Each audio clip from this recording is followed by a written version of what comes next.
Assalamualaikum warahmatullahi wabarakatuh. Bapak, Ibu, Saudara, hadirin dan hadirat yang dimuliakan oleh Allah. Pada kesempatan kali ini saya akan membahas sebuah judul keajaiban qalbu. Bapak, Ibu, Saudara, hadirin kaum muslimin yang dimuliakan oleh Allah. Kita sudah sama-sama mengetahui bahwa qalbu atau hati sesuatu yang paling utama. Sesungguhnya manusia akan siap untuk mengenal Allah dan yang gaib dengan hatinya, tidak dengan salah satu dari anggota badannya. Jadi yang bisa mengenal Allah itu bukan kaki, bukan tangan, tetapi adalah hati. Oleh karena itu, hati atau qalbu juga yang berbuat karena Allah. Dialah yang berusaha untuk mendekati Allah. Maka qalbu pula yang menyingkap apa yang ada di sisi Allah. Bapak, Ibu, Saudara, hadirin dan hadirat yang dimuliakan oleh Allah. Anggota tubuh kita hanyalah sebagai pengikut, sebagai pelayan dan alat yang dipekerjakan oleh hati. Tangan, kaki, otak, mata, telinga, mulut, dan sebagainya adalah bagian yang patuh jika disuruh oleh qalbu. Artinya apa? Yang bertanggung jawab terhadap Allah adalah pimpinannya.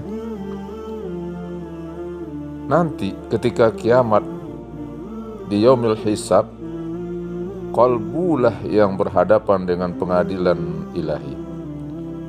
Jika selamat, maka qalbu juga yang diterima di sisi Allah. Sementara anggota tubuh telah hancur berkalang tanah. Qalbu menjadi terdinding atau terhalang Bapak dan Ibu untuk mengenal Allah jika anggota badan berbuat maksiat, atau jika qalbu hati itu sendiri tenggelam kepada selain Allah. Qalbu yang diajak bicara oleh Allah. Qalbu juga yang merasakan bahagia karena kedekatannya dengan Tuhan. Atau justru dia yang mendapat cacian dan laknat. Bapak, Ibu, hadirin hadirat yang dimuliakan Allah. Jika berbuat jahat, maka yang menyesal adalah qalbu. Dia yang celaka karena mengotorinya dan merusaknya dengan penyakit-penyakit hati. Ketaatan kepada Allah itu tergantung kepada qalbu. Sesungguhnya yang tersebar terhadap anggota badan dalam melakukan ibadah merupakan cahaya-cahayanya. Bila qalbu telah terbangkitkan energinya, maka cahaya kebaikannya memancar ke seluruh anggota tubuh. Oleh karena itu, sehingga anggota tubuh tergerak untuk beramal ibadah. Bapak, Ibu, Saudara, hadirin dan hadirat dimuliakan Allah. Tapi sebaliknya,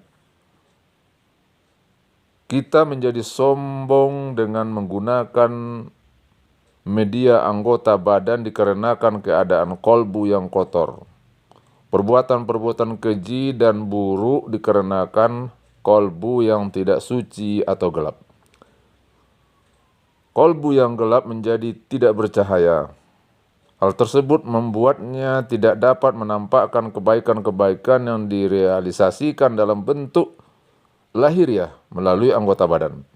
Ini berarti kita tidak mengenal qalbu kita sendiri. Bapak, Ibu, hadirin dan hadirat dimuliakan Allah. Barang siapa yang dapat mengenal qalbunya, pasti ia tahu betul terhadap dirinya. Niscaya dia juga dapat mengenal Tuhannya. Jika ia tidak mengetahui kolbunya, tentu tidak mengenal dirinya. Dan pasti tidak mengenal Allah sebagai Tuhannya. Inilah yang menjadi kenyataan. Bahwa kebanyakan manusia tidak mengenal kolbunya dan tidak mengenal dirinya sendiri. Nah, jika seseorang tidak mengenal dirinya sendiri, mana mungkin bisa memperbaiki keburukan atau kejahatannya? Mana mungkin seseorang terdorong untuk bertaubat dan berbuat baik? Sesungguhnya Allah akan menghalangi orang tersebut dengan kalbunya sendiri. Jika keadaan antara pribadi seseorang dengan kalbunya telah tertutup, maka tertutup pula lah ia dengan Allah. Dan ia tidak dapat menyaksikan Allah, tidak dapat mengenal sifat-sifat Allah. Derajat kemuliaannya menjadi turun serendah-rendahnya hingga sejajar dengan setan. Bapak, Ibu, hadirin, hadirat yang dimuliakan oleh Allah. Orang yang tidak mengenal kalbunya, ia tidak bisa mengintai dirinya, tidak bisa memeliharanya, dan tidak mampu mengintip sesuatu yang tersimpan di alam raya ini. Orang demikian ini dikategorikan sebagai hamba yang lupa. Sebagaimana Allah firmankan dalam surat Al-Hasyr ayat 19. Bismillahirrahmanirrahim. Wala takunu kallazina nasullah fa'ansahum anfusahum. Ulaika humul fasikun. Mereka lupa kepada Allah, lalu Allah menjadikan mereka lupa terhadap diri mereka sendiri. Sesungguhnya mereka adalah orang-orang yang fasik. Oleh karena itu, mengenal qalbu atau mengenal hati dan sifat-sifatnya adalah masalah pokok dan urgensi dalam agama. Mengenal hati adalah merupakan jalan yang ditempuh oleh orang-orang yang menuju kepada Allah Subhanahu wa taala. Semoga bermanfaat.